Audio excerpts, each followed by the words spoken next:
Bismillahirrahmanirrahim. Assalamualaikum warahmatullahi wabarakatuh. Alhamdulillah, assalatu wassalamu ala rasulillah wa ala alihi wa sahbihi wa mawalah amma ba'du. Insyaallah hari ini kita akan melanjutkan pelajaran kaidah fikih.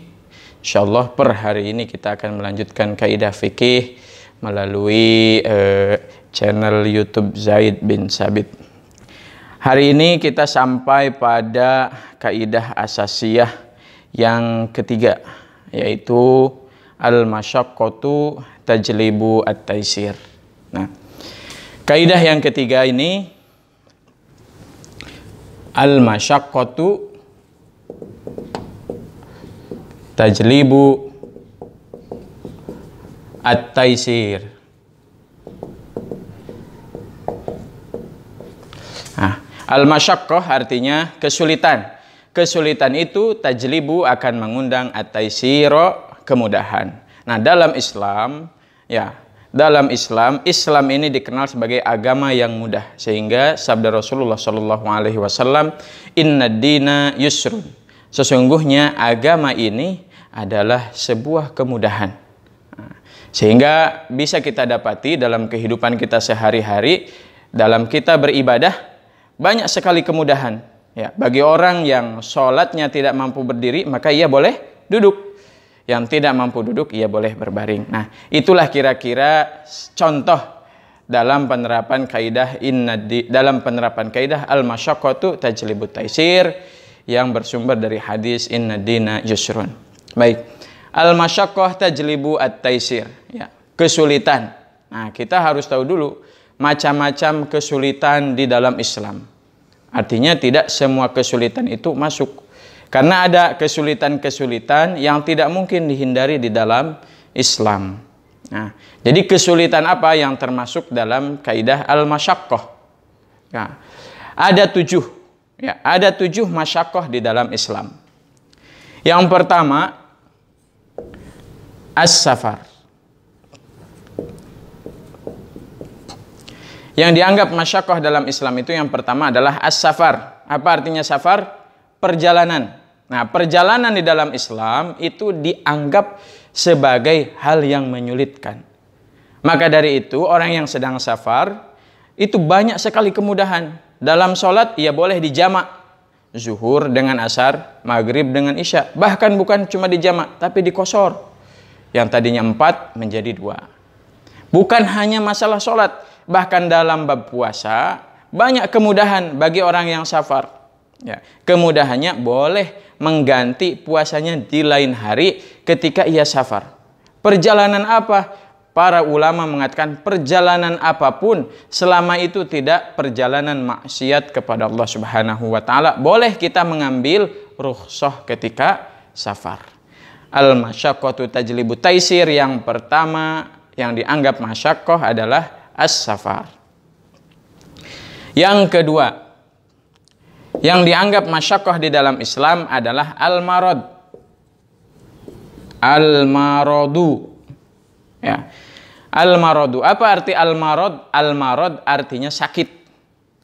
Nah, sakit sudah jelas, sakit itu akan menyulitkan. Contohnya seperti orang yang sakit, kemudian ia tidak mampu untuk menggunakan air atau dilarang secara medis untuk mengenai air, maka ia boleh mengganti wudhunya itu dengan tayamum. Ya, tayamumnya dengan apa? Tayamumnya boleh dengan debu, sehingga ia tidak terkena air. Itu bentuk kemudahan dari al-marad, ya, sakit. Kemudian yang ketiga,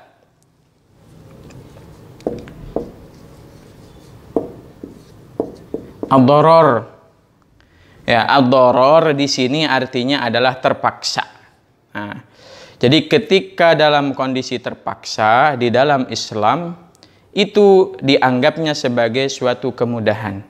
Sehingga dikisahkan di zaman sahabat ada sahabat yang dipaksa untuk mengatakan Hubal, Hubal, Hubal, ya, mengakui salah satu tuhannya adalah Hubal. Kemudian ketika ia dipaksa untuk mengatakan itu, ia tahan. Ketika diancam untuk dibunuh, ia masih tahan. Tetapi ketika ia melihat ibunya dibunuh, ibunya akan dibunuh, dan sebagai salah satu syarat supaya ibunya nggak dibunuh adalah dengan mengatakan, saya akui Hubal sebagai Tuhan. Akhirnya ia mengatakan Hubal. Nah, singkat cerita, ibunya tetap terbunuh. Ia disiksa. Lalu datanglah Rasulullah Shallallahu Alaihi Wasallam. Ia mengadu, ya Rasulullah, maafkan aku. Tadi aku mengatakan, ya, mengakui bahwa Hubal sebagai Tuhanku, ya, atau mungkin Tuhan yang lain. Apa kata Rasulullah? Illa man ukriha wa qalbuhu mutmainnun bil iman. Jadi ketika ia terpaksa, selama hatinya masih tetap dalam keimanan, itu dianggapnya sebagai ad-darar, terpaksa yang tidak akan jatuh hukum kepadanya. Nah, dalam hal-hal lain juga sama. Di dalam masyaqqah dalam fikih, itu tadi dalam akidah. Dalam fikih juga ada keterpaksaan, yaitu ad-darar. Ya, kita ulang. Yang pertama as-safar, artinya perjalanan. Yang kedua al-marad, artinya sakit. Yang ketiga ad-darar, artinya terpaksa. Selanjutnya yang keempat. Yang keempat, apa yang keempat yang dikatakan masyaqqah di dalam Islam? Ya, yang bisa dikatakan masyaqqah di dalam Islam yang keempat adalah an-nisyan. An-nisyan. Apa an-nisyan? An-nisyan artinya lupa. Nah, lupa di dalam Islam dianggap sebagai masyaqqah. Ya, karena orang lupa nggak ada obatnya. Obatnya lupa cuma satu, yaitu ingat. Jadi nisyan itu ya bisa dianggap penyakit lupa. Sehingga orang yang dalam kondisi lupa, misalkan ia lupa tidak mengerjakan salah satu kewajiban sholat, saking sibuknya bekerja atau saking sibuknya belajar, saking sibuknya beraktivitas, dan ia tidak mengetahui dunia luar, ternyata ia bekerja sudah lewat dari waktu zuhur. Nah, tiba-tiba ia sadar di waktu asar, ternyata dia sudah melewatkan sholat zuhur dan sholat asar. Apa yang harus ia lakukan?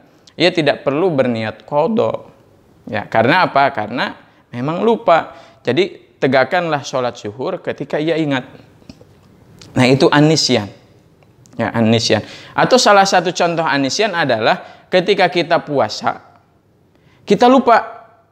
Lupa kalau kita sedang puasa, pas lihat ke dapur ada makanan atau ada minuman, kita minum. Setelah selesai minum, ingat, ya Allah, lagi puasa. Nah, maka minum yang tadi tidak jatuh hukum batal puasa. Artinya ia tetap dianggap berpuasa. Adapun yang tadi lupa, ya sudah, itu bonus. Ya, itu an-nisyan, lupa. Yang kelima sekarang. Yang kelima yang dianggap masyaqqah di dalam Islam adalah al-jahl. Al-jahl, al-jahlu. Apa arti al-jahlu? Al-jahlu di sini bukan berarti bodoh.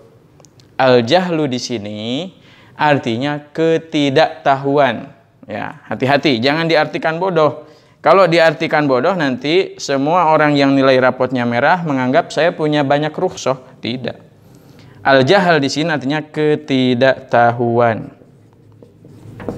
Oke, ini tulisan, harap dimengerti. Ketidaktahuan. Contohnya seperti apa? Contohnya seperti seorang mu'allaf, ya, ia belum tahu bahwa di dalam Islam itu minuman keras ketika pesta itu, baik pesta atau di luar pesta, diharamkan. Nah, dia kira minum minuman keras itu yang dilarang adalah ketika di luar waktu pesta. Sehingga ketika ada pesta, di lingkungannya, di lingkungan keluarganya yang mungkin non-muslim, dia malah ikut berpesta minuman keras. Nah, kemudian dia tanya, Ustadz, itu minuman keras emang nggak bolehnya mutlak? Ya mutlak. Pengharamannya 4 kali. 4 langkah Allah mengharamkan minuman keras. Dan kita ada di fase yang keempat, bahkan setelah yang keempat. Jadi haramnya minuman keras itu mutlak. Nah dia, ya Allah, Ustadz gimana? Saya minum minuman keras karena itu sudah tradisi. Kalau ada pesta, pasti minum minuman keras. Apa kata Ustadznya? Jangan bilang, oh dosa Anda tidak diampuni, ahlun nar. Enggak. Tapi ketidaktahuan Bapak insya Allah diampuni oleh Allah. Tapi setelah ini, Setelah Bapak tahu, tidak boleh Bapak mengulangi hal yang sama. Nah, itu al-jahlu, ketidaktahuan. Mungkin bagi kita berasa, emang ada orang kayak gitu. Nah, tapi kalau kita melihat realita, mungkin kita turun ke daerah, ke pelosok, di timur Indonesia, masih banyak orang yang tidak tahu, belum sampai ilmu kepadanya. Nah, itu, belum sampai ilmu kepadanya. Tetapi bagi kita yang sudah datang ilmu kepada kita, hanya karena kita lupa, atau mungkin karena saking kita ahli maksiat, kemudian kita terjerumus kepada kemaksiatan itu, kita tidak bisa mengatakan, tapi kan saya belum tahu kalau itu haram. Gak bisa. Karena kita, ya apalagi yang sudah di era informasi terbuka ini, semua ilmu sudah datang. Semua ilmu sudah ada, sudah sampai kepada kita, hanya tinggal kita mau belajar atau enggak. Jadi kita tidak bisa menggunakan alasan al-jahlu atau ketidaktahuan untuk membenarkan maksiat kita. Ya, tidak boleh. Yang kelima tadi al-jahlu. Jadi yang pertama, masyaqqah dalam Islam itu as-safar, yang kedua al-marad, yang ketiga ad-darar, yang keempat an-nisyan, yang kelima al-jahlu. Yang keenam, umumul balwa. Umumul balwa. Apa sih contohnya umumul balwa? Ya, umumul balwa ini hal-hal yang tidak mungkin kita hindari. Ya. Contohnya seperti apa? Contohnya misalkan kita mengajak istri kita ke rumah sakit untuk melahirkan. Ya. Dalam kondisi yang darurat, artinya tidak ada pilihan. Misalkan, ini darurat nih. Si bayi, jabang bayi sudah harus dikeluarkan secepat mungkin. Nah, singkat cerita, yang ada dokter-dokter di situ adalah dokter laki-laki. Ada dokter laki-laki, sebagian perawatnya yang membantu persalinan sesarnya laki-laki. Nah, sementara kalau kita minta ke dokter, saya nggak mau, saya mau dokternya perempuan, dalam kondisinya darurat seperti ini, pasien nih banyak, nggak bisa kita milih-milih. Yang ada saat itu, yaitu yang bisa menangani. Kalau nggak, kita antara dua pilihan, apakah ibunya yang selamat, anaknya yang meninggal, atau anaknya selamat, ibunya meninggal. Sementara dalam Islam, hifzun nafsi itu adalah hal yang terpenting dari maqasidus syariah. Nah, sehingga apa? Untuk menerapkan konsep umumul balwa dari masyaqqah ini adalah boleh. Ya, boleh di dalam Islam seorang wanita berobat yang dokternya laki-laki atau sebaliknya, bahkan mungkin disentuh kulitnya, hanya yang dia lakukan, yang dokter itu lakukan harus secukupnya. Ya, ketika si perempuan bersalin, ya otomatis dokter laki-laki akan melihat auratnya. Maka aurat yang boleh dilihat oleh dokter laki-laki itu ya yang secukupnya. Yang penting-penting aja. Jadi ketika sesar misalkan, nggak boleh kita bilang, nanggung orang perut kita aja dipegang-pegang sama dokter laki-laki, ngapain lagi kita pakai jilbab? Nggak bisa. Tetap rambut kita aurat, meskipun kulit perut kita, ya ketika mau dibelek itu terlihat bahkan disentuh oleh dokter. Ya.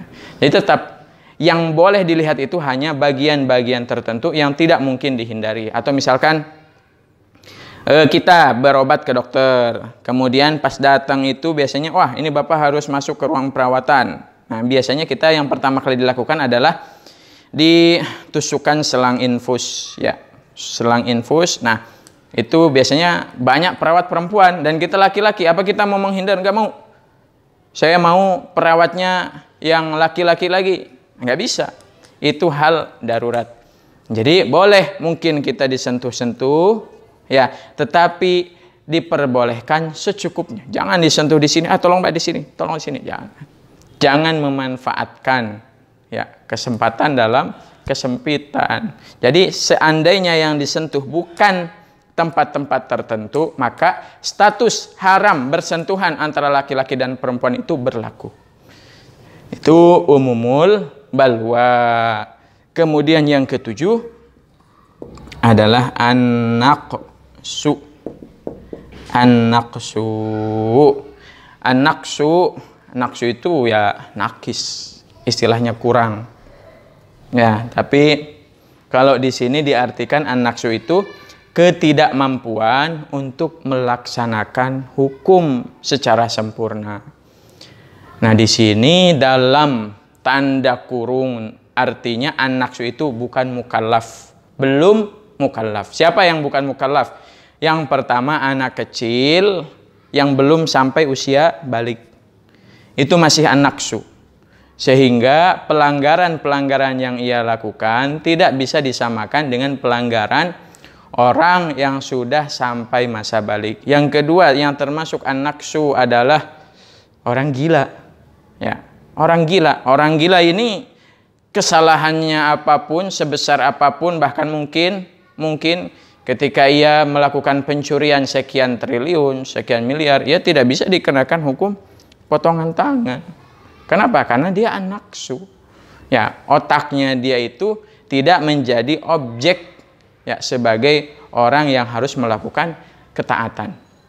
Nah, jadi ini adalah 7 perkara di dalam Islam yang bisa dikategorikan sebagai al-masyaqqah. Kita ulang, al-masyaqqatu tajlibut taisir, yang dikategorikan masyaqqah itu yang pertama adalah as-safar, artinya perjalanan. Yang kedua al-marad, kemudian yang ketiga ad-darar, yang keempat an-nisyan, yang kelima al-jahal, yang keenam umumul balwa, dan yang terakhir adalah an-naqsu. Mudah-mudahan ada manfaatnya, dihafal. Setelah ini kita nanti akan ada ujian di kolom komentar. Wassalamualaikum warahmatullahi wabarakatuh.